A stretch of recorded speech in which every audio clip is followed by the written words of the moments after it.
네, 한미 정상회담이 이제 일주일 정도 남았습니다. 그런데 각종 악재가 나오고 있습니다. 정상회담이 어떻게 진행될지 정치부 홍혜영 기자와 함께 자세한 이야기 한번 나눠보겠습니다. 네, 어서 오세요. 예, 안녕하세요. 자, 홍 기자, 문재인 대통령이 방미하기 전에 미국 언론과 인터뷰를 여러 곳 했다면서요? 네, 문 대통령이 어제 오후에는 미국 워싱턴 포스트와 인터뷰를 했고요. 또 오늘 오전에 미국 방송 CBS와 인터뷰를 진행을 했습니다. 예. 네, 어린 시절 주한미군인 아버지를 따라서 서울 용산 미군기지에서 살았던 앵커 노라 오도널이 청와대 녹지원과 상춘제에서 이 문 대통령을 직접 만났습니다. 예. 네, CBS 아침 프로그램 디스모닝은 우리 시간으로 조금 전인 저녁 8시쯤부터 문 대통령의 인터뷰 뉴스를 보도하고 있습니다. 자, 그럼 어떤 내용인지 좀 나옵니까?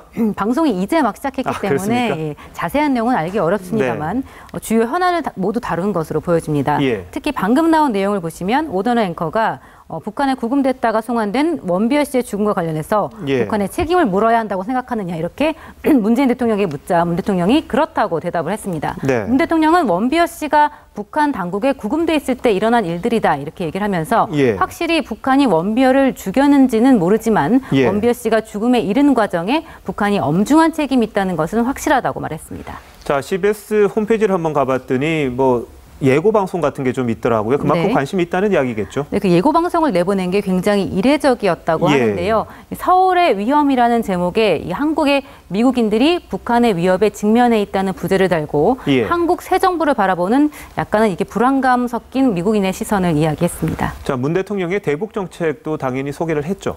네, 문재인 대통령이 햇볕 정책을 재추진하려고 한다면서 북한의 김정은과 머리와 무릎을 맞대고 전제 조건이 없는 협상을 하려고 한다 이렇게 설명을 했습니다. 자, 그런데 이래저래 정상회담 앞두고 악재가 4가지가 겹쳤다, 3가지가 겹쳤다 이런저런 이야기가 나오는데요. 오늘 원비어 씨 사망 사건은 미국 내에서 상당히 안 좋은 기류를 형성할 것 같다 이런 이야기가 나옵니다. 어떻습니까? 먼저 그거보다 훨씬 전에 청와대가 사드 배치 문제를 놓고서 지연 가능성을 언급을 하면서 미국 내에서 불만 기류가 생겼습니다. 또 문정희 특보의 한미동맹, 한미훈련 축소 발언이 여러 가지 논란에 나왔고요. 말씀하신 것처럼 원비어 씨가 사망에 이르면서 끝내 사망에 이르면서 미국 내에서 여론은 최악으로 치닫고 있습니다. 문재인 정부가 대북 제재와 동시에 남북 대화와 교류라는 기본 방향을 잡아놓고는 있지만 지금 같은 분위기라면 트럼프 대통령과 정상회담에서 대북 유화 정책에 대해서 제대로 논의하기 어려운 게 아니냐 이런 전망이 나옵니다. 정상회담을 앞두고 그간 설정한 대북 기조를 상당 부분 수정해야 하는 상황이 올 수 있다는 얘기도 있습니다.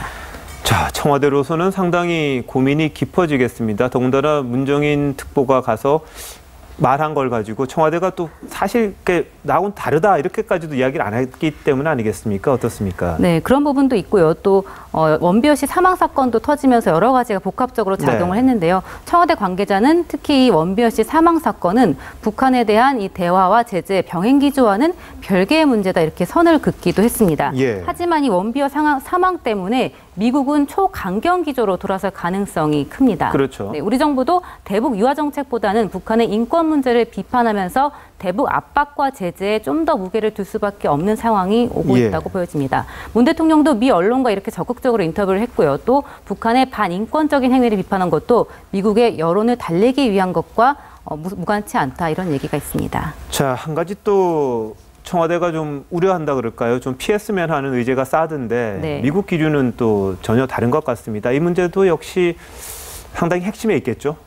네, 우리 정부는 이 사드 문제는 공식 의제가 아니다, 주요 의제가 아니다 이렇게 로우키로 가겠다는 입장인데 하지만 미국 쪽에서는 이번 회담에서 사드 배치 문제에 대해서는 확실히 짚고 넘어가겠다 이런 기류가 강합니다. 미국 정가에서는 중국 눈치를 보는 거냐 이런 의구심도 보이고 있다고 하는데요. 문재인 대통령이 이런 시선을 무마해야 한미동맹에 대한 불안감도 없앨 수가 있습니다.